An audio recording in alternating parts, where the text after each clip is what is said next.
आपने मुझे मांग संख्या 26, 32 और 56 पर बोलने का मौका दिया, इसके लिए बहुत बहुत धन्यवाद।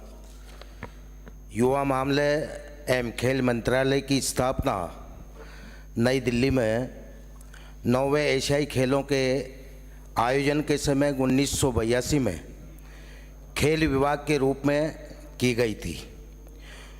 युवा अर्थात 15 से 35 वर्ष के आयु समूह में आने वाले व्यक्ति भारत की कुल जनसंख्या का लगभग 40% भाग युवा का है। आपसे मैं कहना चाहूँगा कि युवा शक्ति के सर्वांगीण विकास में खेलों की महत्वपूर्ण भूमिका है। चाहे sports infrastructure, science, analysis, counselling एवं न्यूट्रिशन का समावेश करते हुए सरकार के द्वारा जो खेल नीति 2024 की घोषणा की है, उसके अंतर्गत राजस्थान खेल आधुनिकीकरण मिशन की स्थापना करना और प्रदेश में कोच एवं स्पोर्ट्स स्पेशलिस्ट तैयार करने के लिए महाराणा प्रताप स्पोर्ट्स यूनिवर्सिटी की स्थापना की घोषणा की है। और प्रत्येक जिले स्तर पर जो खेल अकादमी स्थापित किए हैं, इससे भी युवाओं को काफ़ी लाभ मिलेगा।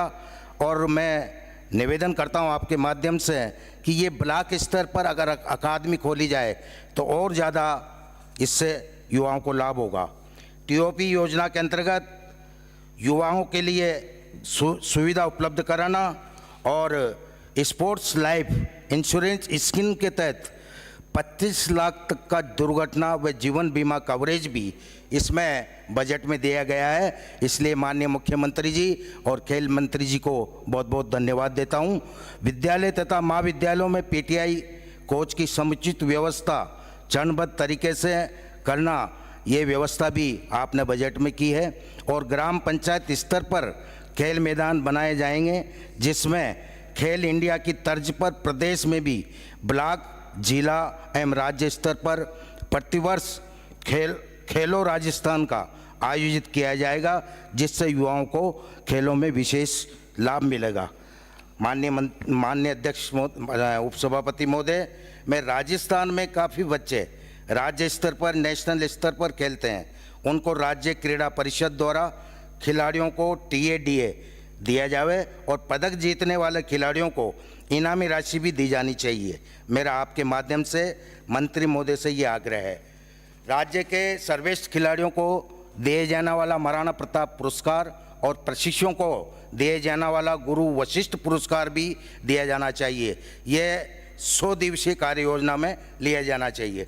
खेलों से संबंधित 100 दिवसीय कार्य योजनाओं में खिलाड़ियों की नौकरी, खिलाड़ियों की इनामी राशि, खिलाड़ियों को महाराणा प्रताप पुरस्कार, खिलाड़ियों को टीएडीए दिया जाए।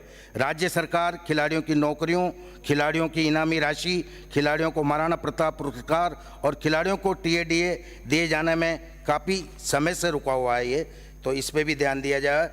2023-24 में राज्य खेल संघों और संस्थाओं को टूर्नामेंट आयोजन के पेटे जो अनुदान है वो भी काफ़ी समय से रुका हुआ है। अनुदान के लिए जो आवेदन किया है प्रतियोगिताओं के लिए कर रखा है। सरकार को अनुदान देना चाहिए और मौखिक निर्देशों से खेल विभाग की समस्त फाइलें अनाधिकृत रूप से कानून विभाग में कार्यरत खेल अधिकारी के माध्यम से जाती है और इनकी व्यक्तिगत नाराजगी की वजह से खिलाड़ियों के काम रुके हुए हैं, उनको भी तीव्र गति दी जाए। तत्कालीन मुख्य सचिव की अध्यक्षता में गठित राज्य स्तरीय समिति से तत्कालीन मुख्यमंत्री द्वारा अनुमोदन की गई फाइलों के बावजूद खिलाड़ियों को नौकरी से वंचित किया जा रहा है। Out of turn sports policy के तहत जो पदक विजेताओं और खिलाड़ियों को नौकरी नहीं दी जा रही है, उन्हें तुरंत प्रभाव से दी जावे। मेरा सदन के माध्यम से माननीय मुख्यमंत्री महोदय से करबद्ध निवेदन है कि 20 खिलाड़ियों की पत्रावली आज भी 200 खिलाड़ियों की पत्रावली आज भी लंबित है। खिलाड़ी 1 साल से चक्कर काट रहे हैं। खिलाड़ियों की समस्याओं का तुरंत प्रभाव से निवारण किया जाए। सीएमओ की नोटिंग की पूरी तरह से घुमा दिया गया है। उपखंड क्षेत्र मनोर थाना के राजकीय उच्च माध्यमिक विद्यालय तथा राजकीय उच्च प्राथमिक विद्यालय में खेल मैदान उपलब्ध है, परंतु ब्लॉक के किसी भी स्कूल में खेल स्टेडियम नहीं है और राजकीय उच्च माध्यमिक विद्यालय समरोल, राजकीय उच्च माध्यमिक विद्यालय सरेडी तथा राजकीय उच्च माध्यमिक विद्यालय चंदीपुर में स्टेडियम बनाया जा सकता है। मैं अब महिला बाल विकास की बात करता हूं तो परियोजना मनोर थाना में लंबे समय से CDPO का पद रिक्त है और जिसमें विभागीय कार्य प्रभावित होते हैं।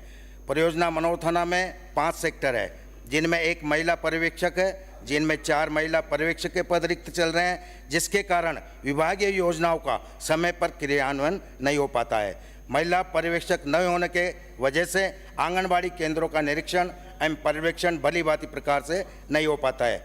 अकलेरा में 14 किराए के भवन आंगनबाड़ी चल रही है, जबकि 46 विद्यालय के भवन में आंगनबाड़ी चल रही है और 18 सामुदायिक भवन में आंगनबाड़ी चल रही है। इसलिए नए भवन की स्वीकृति दी जाए। भवन निर्माण की आवश्यकता को देखते हुए हरिपुरा, जावर, ताजपुरिया, सेतखेड़ी, सरेडी, खुरी, जूना पानी, सेमलाबे और मनोर थाना, पट्टी, रवाशा और गोड़ाखेड़ा ये नए आंगनबाड़ी भवन दिए जाएं और जीर्ण शीर्ण भवन इतने हैं कि वो अभी गिरने के कगार पर है।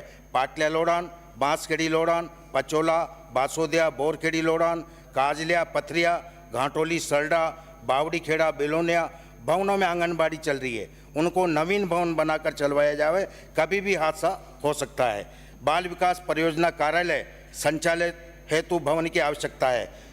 पौष्टिक भोजन में क्वालिटी और क्वांटिटी की मात्रा बढ़ाई जाए। गर्भवती व दात्री महिलाओं को उच्च क्वालिटी का भोजन दिया जाए। अधिकारियों कर्मचारियों के रिक्त पदों को भरा जाए जो लंबे समय से रिक्त चल रहे हैं। उप निदेशक का पद काफ़ी समय से रिक्त चल रहा है और कार्यकर्ता व सहायिका के पद स्वीकृत हैं, उनमें से 39 पद रिक्त चल रहे हैं। माननीय अध्यक्ष महोदय, वर्तमान में आबादी बढ़ने के कारण नगरपालिका अकलेरा में 20 नए वो ग्रामीण क्षेत्र में 50 केंद्र खोले जाने की आवश्यकता है। आंगनबाड़ी भामाशाओं के भरोसे ही ये केंद्र चल रहे हैं। सरकार उद्योगों की जहाँ तक बात है तो सरकार में कच्चे धागे की मिल कोटड़ा जागीर अकलेरा जो कि लंबे समय से बंद पड़ी है, जिसको सरकार तुरंत प्रभाव से चालू करवाए ताकि ग्रामीण क्षेत्र के बेरोजगारों को काफ़ी रोजगार उपलब्ध हो सकेगा तथा उद्योग स्थापित होने से लोगों को बाहर नहीं जाना पड़ेगा। पलायन रुकेगा। उपखंड क्षेत्र मनोर थाना में रिको नहीं है तथा कहीं पर भी किसी भी प्रकार के उद्योग नहीं चल रहे हैं। उपखंड क्षेत्र मनोर थाना के ग्राम लाडपुरा, बलराम, पटवार, हल्का, कोलूखड़ी, माल्यान के आराजी कसरा संख्या 305, रकबा 13.7917 हेक्टर किस्म चरागा तथा कसरा संख्या 307, रकबा 3.1565 किस्म चरागा कुल किता 2 की 16.9482 हेक्टर में नया रिको क्षेत्र स्थापित किया जा सकता है। पहले भी पूर्ववर्ती सरकार ने रिको द्वारा वहाँ घोषणा की गई थी, लेकिन आज तक उस जमीन आवंटन नहीं हुई है। तो मेरे मनोर थाना क्षेत्र में लोग पलायन करते हैं। माननीय सभापति महोदय, आपको भी मालूम है आपके क्षेत्र में, मेरे मनोर थाना क्षेत्र के कितने मजदूर आपके क्षेत्र में आते हैं और वो वर्षा पर निर्भर होने के कारण मेरी मनोर थाना विधानसभा क्षेत्र में 65 ग्राम पंचायतों में से 40 ग्राम पंचायतें पठारी क्षेत्र पर है। तो वो वर्षा पर निर्भर है, न तो सिंचाई के साधन न होने के कारण, वहाँ पानी की कमी होने के कारण उनको बाहर पलायन करना पड़ता है। अगर छोटे मोटे उद्योग स्थापित हो जाए और क्षेत्र में रिको द्वारा कुटीर उद्योगों और बड़े उद्योगों की स्थापना की जाए तो वहाँ पलायन रुक सकता है। मेरे विधानसभा क्षेत्र की मेन समस्या पलायन है और पलायन वहाँ का मुख्य उद्देश्य यह है कि पलायन अगर गुजारेगा तो उस क्षेत्र का विकास हो जाएगा। तो मैं माननीय सभापति महोदय आपसे यही निवेदन करता हूँ कि आप अपने माध्यम से मंत्री महोदय को कहना चाहूँगा कि वहाँ उद्योग स्थापित किया है जिससे पलायन रुक सके। जय हिंद, जय भारत, जय जय राजस्थान।